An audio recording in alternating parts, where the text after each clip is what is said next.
Guys welcome to exams with MS YouTube channel. और आज की इस वीडियो में हम लोग देखने वाले हैं वार्षिक परीक्षा 2022 का ये पेपर है दोस्तों, केमिस्ट्री का। क्लास 11th में अगर आप पढ़ते हैं और यूपी बोर्ड के स्टूडेंट हैं तो फिर ये वीडियो आपके लिए बहुत ही ज़्यादा इम्पॉर्टेंट होने वाली है, क्योंकि इस वीडियो में मैं आपको बताऊँगा बहुत ही important questions class 11th chemistry के लिए, जो कि आपके आने वाली वार्षिक परीक्षा के लिए बहुत ही ज़्यादा इम्पॉर्टेंट साबित हो सकते हैं।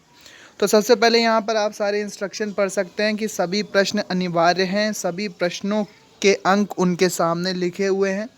सही विकल्प चुनकर सबसे पहले आपको अपनी उत्तर पुस्तिका में लिखना है। सबसे पहले बहुविकल्पीय प्रश्न यहाँ पर दिए गए हैं। तो पहला बहुविकल्पीय प्रश्न क्या है दोस्तों? 1 सेकेंड, हाँ, 1.7 ग्राम अमोनिया गैस में अमोनिया के मोलों की संख्या कितनी होगी? तो दोस्तों जब आप मोलों की संख्या निकालेंगे 1.7 ग्राम अमोनिया में, तो ये आएगी 0.1 मोल, क्योंकि अमोनिया का जो परमाणु भार होता है वो होता है 17। ठीक है दोस्तों, तो इसका आ जाएगा ऑप्शन नंबर सेकंड सही है। दूसरा प्रश्न है, चुंबकीय क्वांटम संख्या क्या बताती है? तो इसका ऑप्शन नंबर थर्ड करेक्ट है। कक्षकों का अभिविन्यास बताती है। जो चुंबकीय क्वांटम संख्या होती है ये कक्षकों का अभिविन्यास बताती है। अगला प्रश्न है, निम्न में से सबसे अधिक आयनिक त्रिज्या किसकी होगी? तो दोस्तों इसका ऑप्शन नंबर फर्स्ट करेक्ट है। C4 निगेटिव की आयनिक त्रिज्या सबसे अधिक होगी, क्योंकि इसका परमाणु क्रमांक सबसे कम है कार्बन का। ठीक है, इलेक्ट्रॉन सभी में सेम है, 10-10 इलेक्ट्रॉन सब में हैं, लेकिन जिसका परमाणु क्रमांक सबसे कम होगा वो आउटर मोस्ट शेल के जो इलेक्ट्रॉन हैं उनको सबसे कम खींच पाएंगे, इसीलिए जो त्रिज्या होगी वो C4 निगेटिव की सबसे ज़्यादा होगी। अगला प्रश्न है, H2S2O8 जो कि मार्शल अम्ल है, मार्शल एसिड है, इसमें S की ऑक्सीकरण संख्या आपको बतानी है। तो S की ऑक्सीकरण संख्या जब आप कैलकुलेट करेंगे तो ये आ जाएगी +7। बहुत ही आसान होता है ऑक्सीडेशन नंबर निकालना। ठीक है, O की -2 रख दीजिएगा, H की रख देना +1, और जब आप सल्फ़र की X मान लेना जब आप इसको कैलकुलेट करोगे। चलो मैं ही कर देता हूँ यहाँ पर, 2 + 2x -8 का गुणा जब आप 2 में करेंगे तो ये हो जाएगा 16 का उधर भेजेंगे हो जाएगा प्लस में, 16 से 2 घटाएंगे तो हो जाएगा 14, और 14 में 2 का भाग देंगे तो आ जाएगा +7। तो ऑक्सीडेशन स्टेट क्या हो जाएगी? +7 ऑक्सीडेशन नंबर। अगला प्रश्न है, निम्न में से CH3OC2H5 का कौन सा IUPAC नाम सही है?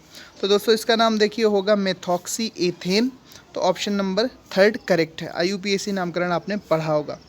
भारी जल प्रयुक्त होता है। तो दोस्तों नाभिकीय रिएक्टरों में ये न्यूट्रॉन मंदक के रूप में प्रयुक्त होता है। भारी जल का सूत्र हम जानते हैं D2O होता है, ड्यूटेरियम का ऑक्साइड होता है ये। सामान्य जल का सूत्र होता है H2O, इसी तरह से भारी जल का सूत्र होता है D2O। अब दोस्तों यहाँ पर छोटे छोटे प्रश्न हैं जो कि 2-2 अंकों के प्रश्न हैं, और ये आपके वार्षिक परीक्षा में देखने को मिल सकते हैं। सबसे पहला प्रश्न है दोस्तों कि आयनन विभव को समझाइए, ये 2 नंबर का प्रश्न है। अगला प्रश्न है, पाई बंध को उदाहरण देकर समझाइए, ये भी 2 अंक का प्रश्न है। ऊष्मागतिकी का प्रथम नियम समझाइए। साम स्थिरांक को परिभाषित कीजिए। बहुत ही अच्छे क्वेश्चन हैं, छोटे छोटे क्वेश्चन हैं और बहुत ही अच्छे इंपॉर्टेंट क्वेश्चन हैं जो आपकी वार्षिक परीक्षा में देखने को मिल सकते हैं। आयनन विभव पूछा गया है, पाई बंध कैसे बनता है उसको उदाहरण सहित समझाना है, ऊष्मागतिकी का प्रथम नियम पूछा गया है, और साम स्थिरांक को पूछा गया है। क्वेश्चन नंबर 3 स्टार्ट होता है। यहाँ पर भी जल की अस्थायी एवं स्थायी कठोरता के क्या कारण हैं, वर्णन कीजिए। जल की अस्थायी और स्थायी कठोरता किन कारणों से होती है? दोस्तों जल में कुछ लवण घुले रहते हैं जिसके कारण जल की कठोरता होती है। तो आपको बताना है स्थायी कठोरता और अस्थायी कठोरता किन किन लवणों के घुले होने के कारण होती है। अगला प्रश्न है, क्षार धातुएं प्रकृति में क्यों नहीं पाई जाती? क्षार धातुएं प्रकृति में क्यों नहीं पाई जाती? अगला प्रश्न हमारे पास है, निर्जल AlCl3 नम वायु में धूम क्यों देता है? धूम का मतलब फ्यूम क्यों देता है? फ्यूम का मतलब होता है धूम। ठीक है, फ्यूम क्यों देता है निर्जल AlCl3 नम वायु में? अगला प्रश्न है मोल अवधारणा को संक्षिप्त में समझाइए। मोल अवधारणा को यहाँ पर पूछा गया है, तो मोल कॉन्सेप्ट आपको समझाना पड़ेगा। बहुत ही अच्छे क्वेश्चन है, एक बार में स्क्रीनशॉट ले लीजिए। यहाँ पर सारे 2 नंबर के क्वेश्चन आपके पास सेव हो जाएंगे। अब चलते हैं हम अपने अगले प्रश्नों की तरफ। दोस्तों अगला प्रश्न है क्वेश्चन नंबर 4 और यहाँ से प्रश्न जो स्टार्ट होते हैं वो होते हैं पाउली का अपवर्जन नियम पूछा गया है 3 नंबर में। बहुत ही अच्छा होता है ये नियम, आपने पढ़ा होगा क्लास 11 केमिस्ट्री में, और ये बार बार एग्जाम में पूछा भी जाता है। इलेक्ट्रॉन बंधुता मतलब इलेक्ट्रॉन एफिनिटी से क्या तात्पर्य है, समझाइए। इलेक्ट्रॉन बंधुता को समझाना है। ऊष्मागतिकी के द्वितीय नियम के आधार पर एंट्रोपी की व्याख्या कीजिए। ऊष्मागतिकी के द्वितीय नियम के आधार पर एंट्रोपी की व्याख्या करनी है। निम्न की ऑक्सीकरण संख्या ज्ञात करनी है। यहाँ पर Na2SO4 सोडियम सल्फेट में सल्फर की ऑक्सीकरण संख्या निकालनी है, सोडियम सल्फेट में सल्फर की निकालनी है। मेथिल अल्कोहल दिया हुआ इसमें कार्बन की निकालनी है, और पोटेशियम फेरोसाइनाइड में आयरन की निकालनी है। ठीक है, इनकी ऑक्सीकरण संख्या आप निकाल लेंगे बहुत ही आसानी के साथ।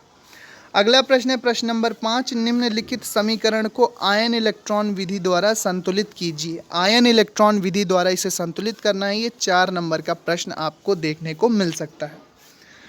VSEPR theory, valence shell electron repulsion theory. ठीक है, valence shell electron pair repulsion theory, VSEPR theory को यहाँ पर आपको समझाना है। VSEPR वेस्पर भी इसको कहते हैं, वेस्पर सिद्धांत को आपको इसको समझाना है। ठीक है, इसके आधार पर H2O की ज्यामिति की विवेचना कीजिए। H2O की ज्यामिति कुछ बेंट निकलेगी, इस तरह से झुकी हुई ज्यामिति निकलेगी, क्योंकि इसके पास 2 लोन पेयर होते हैं जो कि एक दूसरे को प्रतिकर्षित करते हैं। अगला प्रश्न है दोस्तों, ओस्टवाल्ड की तनुता का नियम को परिभाषित कीजिए। इस नियम की सीमाओं के भी उल्लेख कीजिए। ओस्टवाल्ड के तनुता नियम को परिभाषित कीजिए। इस नियम की सीमाओं का भी उल्लेख आपको करना है। 4 नंबर में ये प्रश्न है, बहुत ही इंपॉर्टेंट प्रश्न है, हर वर्ष पूछा जाता है। अगला प्रश्न है दोस्तों, अनुनाद क्या है, समझाइए। रेजोनेंस क्या है, समझाना है आपको। 4 अंक का ये प्रश्न है। अगला प्रश्न आपको मिल जाता है क्वांटम संख्या। मैं बार बार कहता हूँ कि फर्स्ट ईयर में अगर आप हो, केमिस्ट्री सब्जेक्ट है, तो क्वांटम संख्याओं पर प्रश्न ज़रूर आना ही आना है।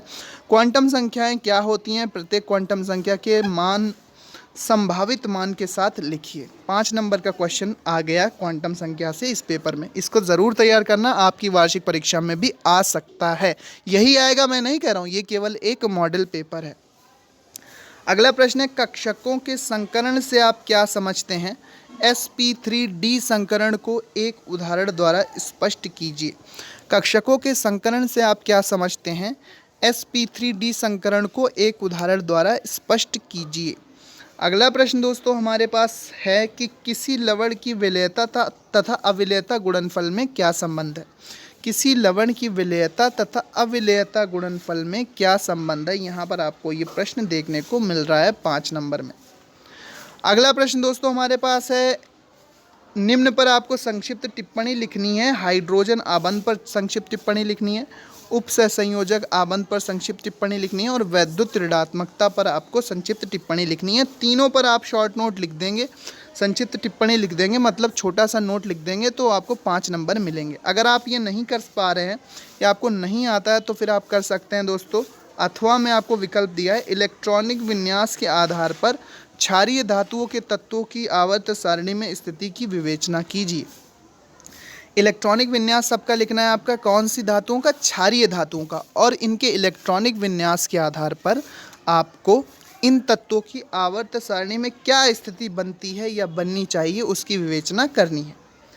फिर यहाँ पर खा प्रश्न है, निम्न रासायनिक अभिक्रिया की क्रियाविधि को समझाइए। एथिलीन के साथ ब्रोमीन गैस की क्रिया हो रही है, तो बन रहा है डाइब्रोमो एथेन। इसकी क्रियाविधि आपको समझानी है।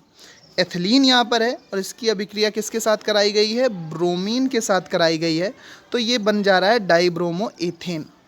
डाइब्रोमो एथेन, इस अभिक्रिया की आपको क्रियाविधि समझानी है। इस अभिक्रिया की क्रियाविधि आप जब समझाएंगे तो इसके लिए आपको दोस्तों 5 अंक मिल सकते हैं।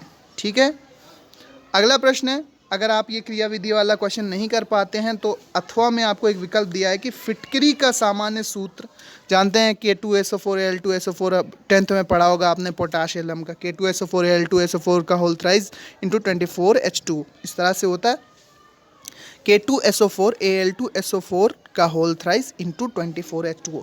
छद्म फिटक्रियाँ मतलब झूठी फिटक्रियाँ क्या होती हैं, फिटकरी के गुण एवं उपयोगिता लिखिए। बड़ा अच्छा क्वेश्चन है, फिटकरी पर पूछा गया है, क्लास 11th की केमिस्ट्री में भी फिटकरी आपको पढ़ने को मिलता है।